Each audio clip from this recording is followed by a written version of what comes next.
네, 이번 시간에는 흙의 전단 강도에 대해서 배워보도록 하겠습니다. 자, 전단 강도는요, 모아 콜롬의 파괴 기준에 따르는데요. 자, 이 그래프를 보시면 일단 C가 올라가서 더해지고요. 그 다음에 요 그래프 요 놈을 더해야 되는데 요 놈은 어째요? 그죠? 요게 시그마잖아요. 그죠? 시그마. 탄젠트 파이는 밑변분의 높이니까 타우는 시그마 곱하기 탄젠트 타우가 되겠잖아요. 그럼 여기서부터까지는 시그마 곱하기 탄젠트 파이가 되기 때문에 C 플러스 시그마 탄젠트 파이라는 이 공식으로 정의가 되겠죠. 그죠? 이거 유형력 있고요. 그래서 저 공식이 별표 5개 정도에 중요하게 출제가 되고 있다. 그죠? 그 다음에 일반 흙인 경우는 이 공식을 하면 되는데 이같이 모래 같은 경우에는 점착력이 없기 때문에 C가 0이 되고요. 점토 C 같은 경우에는 내부 마찰력 근데 반드시 가서 타우가 뭐가 된다? C가 된다. 이런 어떤 변화의 흐름도 우리가 좀 이해를 하고 계셔야 될 것 같습니다. 자, 그 다음에 모아원인데요. 모아원에 의한 이 수직응력 공식이죠. 자, 요거는 뭐 그렇게 중요한 것이 아니기 때문에 시간 관계상 이거 생략하기로 하고요. 여러분들 앞에 살펴보시기 바랍니다. 다만 이제 전단응력 같은 경우에도 여기 수직성분을 우리가 읽는 겁니다. 수직성분을. 그래서 시그마 1에서 시그마 3를 뺀 거 그의 절반이면 반지름이죠. 그죠? 반지름을 수직으로 세우면 수직이 읽어지죠. 그래서 그 반지름 곱하기 사인 2세타에서 읽은 겁니다. 그죠? 자, 요거는 설명드렸죠? 이유가 있겠죠? 뭐야? 별표 3개 정도의 출제 비율을 보이고 있더란 얘기가 되겠습니다.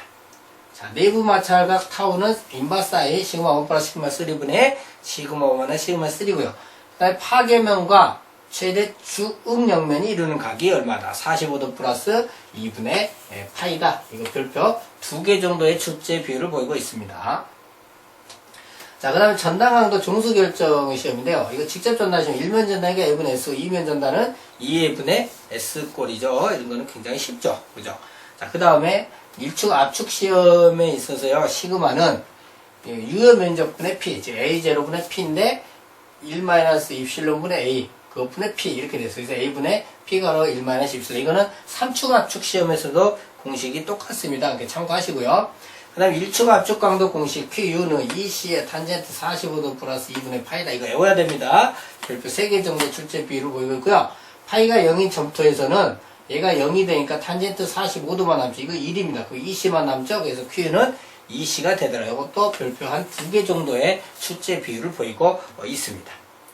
그 다음 표준관입시험 SPT인데요. 이때는 N치를 측정하는데 이 N치는 뭐냐면요. 자, 중공치 샘플러를 처음 15cm는 교란하지 않는 원지반에 도달로 관염을 시킨 다음에 이 15cm 이후에 이제 측정을 하는데 63.5kg 해머를 76cm 높이에서 자유낙하를 시킵니다. 그 집안에 샘플을 때려가지고 30cm 관입하는데 몇 번 때리게 되느냐 그 횟수를 N치라고 합니다. 이 정의가 별표 1개 정도의 수준으로 이렇게 출제가 되고 있으니까 잘 관리하시고요. 그 다음 N치의 수정은요. 로드 길이에 대한 수정, 토지에 대해서 상지압에 의한 수정이 3가지가 있고요. 로드 길이는 못을 박은다 해도요. 짧은 못은 금방 박았는데 긴 못은 잘 안 들어가죠. 그것은 그 길이, 전달되는 동안 그 길이에서 충격이 완화되기 때문입니다. 그걸 좀 보완하겠다는 공식이 있고요.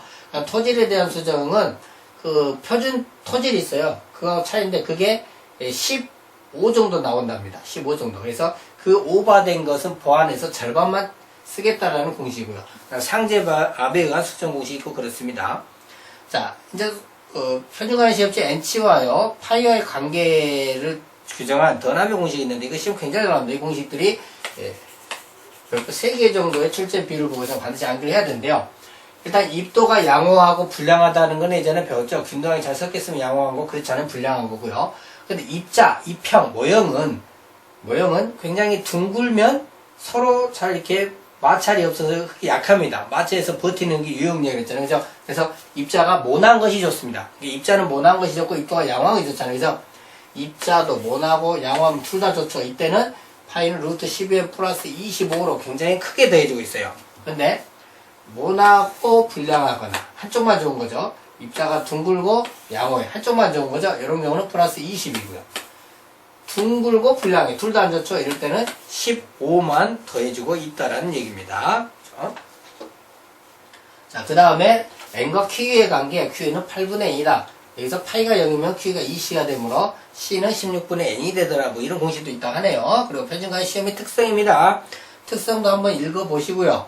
그죠? 표준과의 시험을 통해서 무엇을 추정할 수 있는가, 무엇을 판단할 수 있는가, 뭐 이런 내용들이 있으면 읽어보시고, 예민비는 흙이 얼마나 예민한가는 얘기죠. 그래서 흐트러진 상태의 일축, 압축, 강도분의 자연 상태의 일축, 압축, 강도죠. 그러니까 흐트러뜨린 다음에 자연 상태와 비교했을 때 어느 정도로 예민한, 그러면 예민한 게 좋은 거 아니에요? 안 좋은 거죠. 그래서 예민비가 크면 좋지가 않은 것입니다. 그래서 예민비 공식 별표 1개 정도의 출제율을 보이고 있다는 얘기입니다. 자, 다음은 벤 시험인데요. 극히 연약한 점토층에서 실온을 채취하지 아니하고 원입지에서 전당을 추정한다. 이거 뭐냐면 이게 벤이라는 겁니다. 이걸 땅에 넣어서 이걸 돌려가지고 이 벤 날개에 저항하는 정도를 갖고 전당을 측정하는데 집안이 딱딱하면 이렇게 실험할 수 없겠죠. 그죠? 그래서 극히 연약한 점토층에서 쓸 수 있는 거다. 그죠? 그래서 이 공식 있죠? 이 공식이 시험 문제에 잘 나오고 있어요. 별표 1개 정도죠. 여기서 M 맥시멈은 이 그림에서 T를 얘기합니다. 그죠? 이렇게 해서 암기도 하시기 바라겠습니다. 자, 배수 방법에 따른 분류가 있는데요. 3가지 방법이 있습니다. 비안밀, 비배수. 이거는 안밀도 안 되고 배수도 안 되는 전단시험이고요. 유유 테스트라고도 하죠. 안밀은 되는데 배수가 안 되게 하는 시험. CU 테스트. 안밀과 배수가 다 되는 CD 테스트가 있습니다. 이게 뭐 깊이 있게 공부할 필요는 없지만은, 또 안밀, 비배수 전단시험에 보면 수직 응력과 전단 응력에 일단 뭐와 원을 보면 원들이 다 동일해요. 그죠? 네. 파이가 0으로서 나란하다. 이 특징을 갖고 있는 건 뭐다? 비안밀, 비배수 전단 시험이다. 이건 좀 알아두셔야 될 것 같고요. 다음 배수 방법에 따른 적용의 예인데요. 비안밀, 비배수, 특히 여기 시험에 잘 나옵니다. 별표 2개 해놓으시고 보시면 되는데, 비안밀, 비배수 CU 테스트는 급속한 파괴가 예상되는 거, 급속한 파괴 예상되는 거, 소상 속도가 빠른 경우 이런 얘기고요. 즉각적인 함수 변화의 변화가 없고요. 점토 집안의 단기적 안정 해석에 작용되는 것이 바로 뭐다? 비안밀, 비배수, 유유 테스트다. 이렇게 보시면 되겠고요. 그 다음에 안밀, 비배수는 뭐냐면, 안밀, 비배수는 처음에 성토 하중으로서 어느 정도 천천히 안밀이 된 다음에 급속한 파괴입니다. 바로 급속한 파괴가 아니고, 그 다음에 기존의 제방이나 흙대, 이건 천천히 이미 안밀이 진행되어 있겠죠? 그 이후에 수위가 급강한. 이렇게 된 거죠.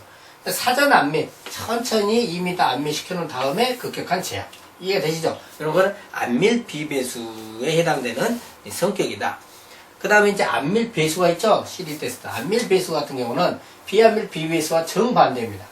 그러니까 완만하게 장기적 안정해서 장기적 이해가 되십니까? 자, 이런 단어들이 나오면 안밀 배수가 되겠습니다. 자, 그 다음에 예민비네요. 점성도 전단 특성에서 예민비 아까 했었죠? 그죠? 그래서 예민비가 크면 좋지 않는 흙이다. 이렇게 말씀을 드렸고요. 그 다음 예민비 점토에 따른 분류인데요. 예민비에 따라서 이렇게 크게 따라서 비예민성 점토다. 예민성 점토다. 퀵클레이다. 엑스트라 퀵클레이다. 이렇게 나눠지고 있는데 이게 별표 1개 정도의 출제를 보이고 있으니까요. 암기하는 게 좋고요. 자, 예민비가 커지면 안 좋다 했잖아요. 강도 변화도 크고 공학적 성질 나쁘고 설계시 안 좋은 일 크게 잡아야 된다. 이게 다 이렇게 이해가 되실 겁니다. 그 다음에 틱소트로피라는 게 있는데, 틱소트로피라고 하는 것은 재성형한 시로를 함수비의 변화 없이 그대로 방치를 해둡니다. 그러면 시간이 흘러가면서 강도가 회복되는 현상을 우리 뭐라 한다? 틱소트로피 현상이라 한다. 이것도 별표 1개 정도 출제를 보이겠으니까 꼭 보시고요. 그럼 미치 현상이라고 하는 것은 이건 이제 해변가 흙에 좀 많이 나옵니다. 그래서 해수에서 테스트한 점토가 담수에서 오랜 시간에 거쳐서 염분이 빠져나가요. 그런데 염분이 빠져나가는데 오히려 강도가 저하되는 현상. 이거를 바로 리칭 현상이라고 합니다. 그러니까 염전이라든지 그런 데 좀 생기죠. 자, 실내심에 의한 점토의 강도 증가를 산정 방법입니다. 이것도 1개 정도 출제를 보이고 있으니까요. 암기를 하셔야 되겠습니다. 소성지수에 의한 방법, P배수, 전단 강도, 안밀배수, 3초 합축, X성지수, X관계 방법, 이 종류도 암기하셔야 되고, 종류에 관한 문제도 나오고요. 내부의 이 식에 대한 문제도 나오고 그렇습니다. 그래서 암기를 좀 제대로 하셔야 될 것 같습니다. 자, 그 다음에 사질토의 전단 특성에서 대표적인 게 다이러턴시라는 게 있어요. 다이러턴시는 하중을 받아서 체적이 증가하거나 감소할 때, 이런 것을 얘기합니다. 또 간극수압도 변화되겠죠. 근데 이거 좀 가만히 보시면요. 체적 변화를 보시면 촘촘한 사질토 같은 경우에는 처음에 하중을 받으면 조금 체적이 줄어들어요. 이게 안밀이 된다는 얘기죠. 그러다가 이제 더 이상 줄어들 게 없으면 오히려 체적이 증가해버리는 현상이 일어납니다. 근데 느슨한 사질토 같은 경우는 계속 안밀이 일어나겠죠? 이해되시죠? 자, 그 다음에 공급수압 변화는 반대죠. 보시면 촘촘한 것은 같은 경우는 오히려 이게 줄어들면서 공급수압이 조금 줄어들어요. 그러다가 이렇게 체적이 늘어나면서 공급수압이 줄어들어 버립니다. 그죠? 근데 느슨한 경우는 공급수압이 계속 늘어나 버리죠. 그래서 그래프를 이렇게 뒤 엎으면 똑같게 되는 거죠? 이렇게. 그죠? 그래서 이렇게 이해를 하시면 될 것 같습니다. 자, 그 다음에 두 번째 사질 전달 특성 중에서 액화 현상, 액상화 현상이 있습니다. 이것은 뭐냐면요. 대부분 느슨한 포화 모래에서 생깁니다. 느슨한 포화 모래성인데 얘가 충격을 받게 됩니다. 어떠한 이유든 간에. 그러니까 지진을 받는다거나 또는 뭐 발파 충격을 받는다거나 뭐 이런 충격을 받게 되면 이것이 체적이 수축을 하게 돼요.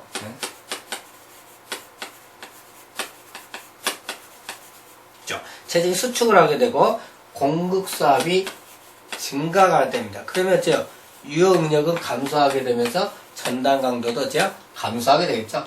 그래서 둥둥 떠다 있는 상태가 됩니다. 액상화 상태. 그래서 이것이 별판 2개 정도의 출제비를 보이고 있으니까요. 잘 관리를 하셔야 될 것 같고요.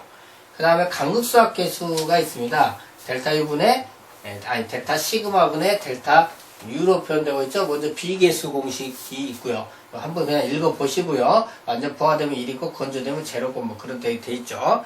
자, 그 다음에 T계수 공식이 있고요. 약간씩 다르죠. 그 다음에 A계수 공식이 있는데 A계수 공식 이게 이제 출제가 좀 되고 있죠. 별표 1개 정도의 출제를 보이고 있으니까요. 이건 뭐 어렵게 내지는 않습니다. 그냥 암기하면 됩니다. 네, 암기해 놓으면 됩니다. 그죠? A계수는 B분의 B계수분의 D계수 이렇게 나타내고 있죠. 자, 그 다음에 뭐 A계수에 관한 것들, 그리고 안밀 B계수, 뭐 시험의 경우, 이런 것들도 내용이 있는데, 이건 출제율이 거의 낮으니까요. 한번 보시고요. 응력 경로에서요, KF선과 파이선이 있는데, 이 공식, 요거는 이제 실기시험, 토목에서 실기시험에서도 한 번씩 나오는 거니까요. 여기서부터 한번 외워놓으시면 도움이 될 겁니다. 그 다음에 응력 B가 있는데, KF는 시그마 F-분의 시그마 HF-다, 뭐 이런 것들. 그죠? 그래서 이것도 공식 참고로 해서 한번 보시면 되겠습니다. 지금까지 전단 강도에 대한 학습 내용을 공부해 보았습니다.